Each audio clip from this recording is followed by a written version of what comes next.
You talked about nervous systems in there. Mm-hmm. Can you run me through parasympathetic, sympathetic? What's the difference? When are we trying to unlock them for different situations?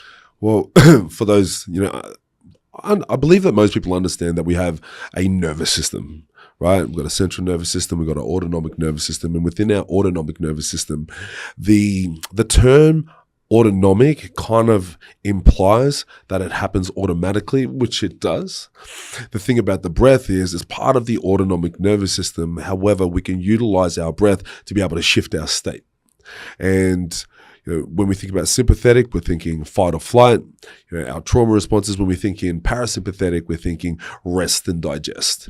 And that the way that our body responds to any sort of incident will influence which part of our nervous system that we're going to be sitting in. Does that make sense? Yeah. Yeah. So for those, and I've been going through this with my boy, AB, Alex Butchers, that's my business partner. And we're actually on the module right now around nervous system. And the models that we've been looking at is, things around stress and how stress impacts our bodies. And I've been really loving the graphs that we've been looking at because we've been modeling what it looks like, for the average fitness person or just the average person. And if we think about low stress, a lot of people are trying to avoid stress and that they want to sit in low stress. The thing about that is that a smooth seas never made a great sailor.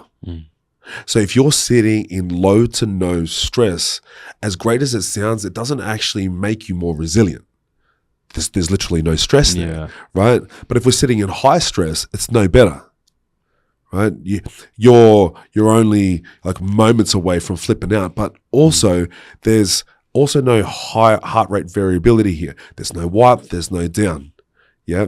So when it comes to breath work and impacting our nervous system and our stress levels, we have the ability to affect our heart rate, our HRV.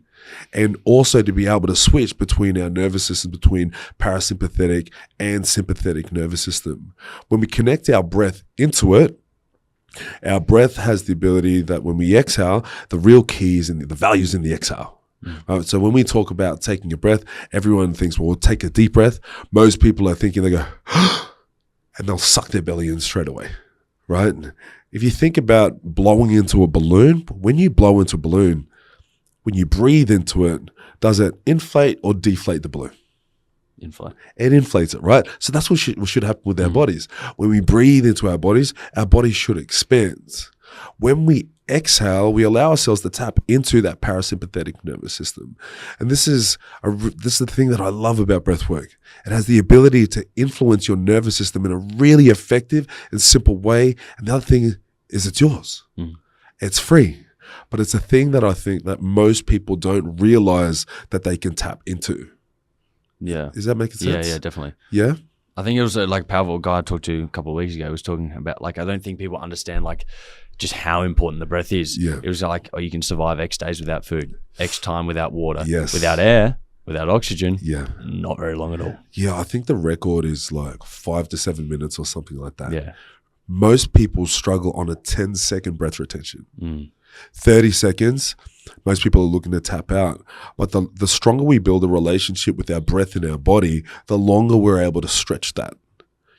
We also get to increase our window of tolerance as well, our ability to be able to be there.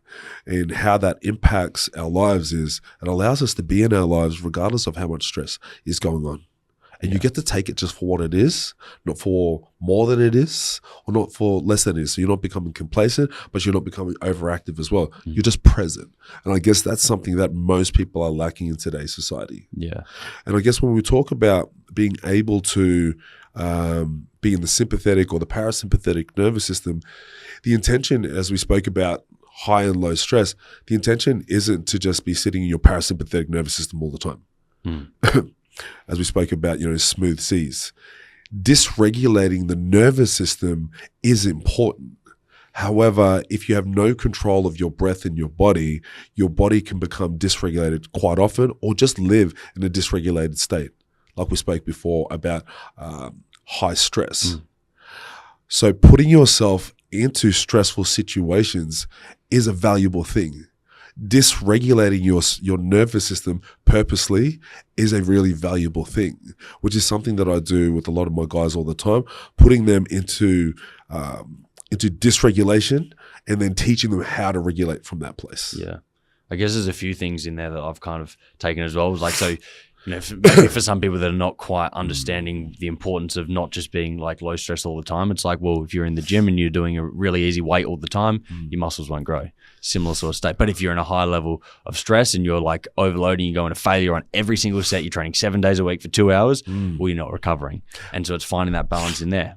Then another thing that I kind of thought of is that low stress, and where, we've obviously tapped in and talked about like men, masculinity, male role models, is that purpose is a massive part of like a man's life, and happiness, if that's kind of a term, or being content with your life, I guess is a good way of putting it, is that if you're coasting all through life, there's probably not much purpose. There's probably not much that you're striving for, and that's healthy. I think some people can try and, we either love hustle culture or demonize it. There's no, hey, how about it's okay to have a bit of both? Well, it's kind of like, we think about that as quite an extreme approach, right?